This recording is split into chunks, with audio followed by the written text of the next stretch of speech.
Alright, so I just seen Sinners by director Ryan Coogler, starring Michael B. Jordan. I seen it in Dolby, and I say that with emphasis because of that damn aspect radio video on YouTube. That was a dope video, by the way, but because of that video, I became indecisive on which type of format to actually see this movie. Coogler showed like six types of theaters, and I'm like, bro, 40x IMAX to 70 millimeter Dolby. I'm like, now we got to find a ticket to get to a theater that people might not be close to, especially in like New York. Well, it's in Brooklyn. No, I'm lying. It is one in Brooklyn. But anyway, um, I say all that to say I ended up seeing it in Dolby, which was dope. The part with Sammy at the juke and all the musical parts were dope. Especially when they was stomping, fire. Like you hear that like super clear, and it would just sound like a it would just you could tell the sound was like excellent seeing it. So that part was a little bit super fire in Dolby.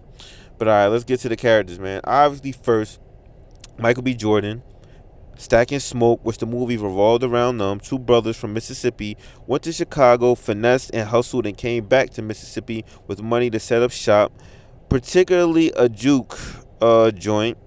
Um, and real quick, man, which is you guys' favorite brother? You know what I'm saying? I rocked with Smoke. I think he's a legend, and that last scene that he did with the Tommy gun or that automatic weapon, fire, legendary. You know what I'm saying? Next we got Sammy, the cousin of Smoke and Stack, played by Miles Catone. I might be saying his name wrong, but definitely Miles. He bodied his role, but his character annoyed me, man. That scene in the closet with a girl, nasty work, but he killed this role nonetheless, though. It was a dope character. You got Annie, played by Wunmi Musaku. She was an important person in the movie. She's the only spiritual defense in the movie. Also played a dope role in Lovecraft too, but she killed her role on Crazy Fire. We got Lee Jun Lee, who is Grace. Now her character was cool until that part in the movie. When you see the movie, you'll know why. Cornbread, who was played by Omar Benson Miller, one of the funny characters in the movie. I liked his role, was super dope. Is probably will be one of the favorites. Can't forget Delta Slim, played by Delroy Lindo, my second favorite character. You always need like a drunk somewhere in like a southern movie, and I think he's the second funniest person in the movie.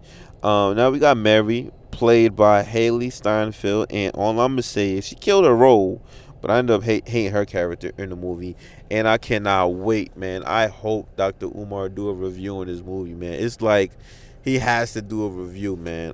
Super dope, super dope. And those characters are highlighted. The vampire, I forgot who played him, but I'm probably have his name on the screen, but he was dope too. That scene when he was dancing was real fire too. But yeah, but yeah, minus the characters, the southern aesthetic was Chef's Kiss, and we in the juke joint for half the movie. I think that was dope. The music scene, and like I said, I heard it in Dolby, so the stomping part again was hitting fire, bro. The whole juke joint was fire. Next is the actual thing they was fighting in the movie, which was the vampires. They were dope. My only cherry pick is I wish there were more scenes with them actually fighting the vampires. That might just be me being a selfish viewer. But besides that, the vampires was dope. Their design was super fire too.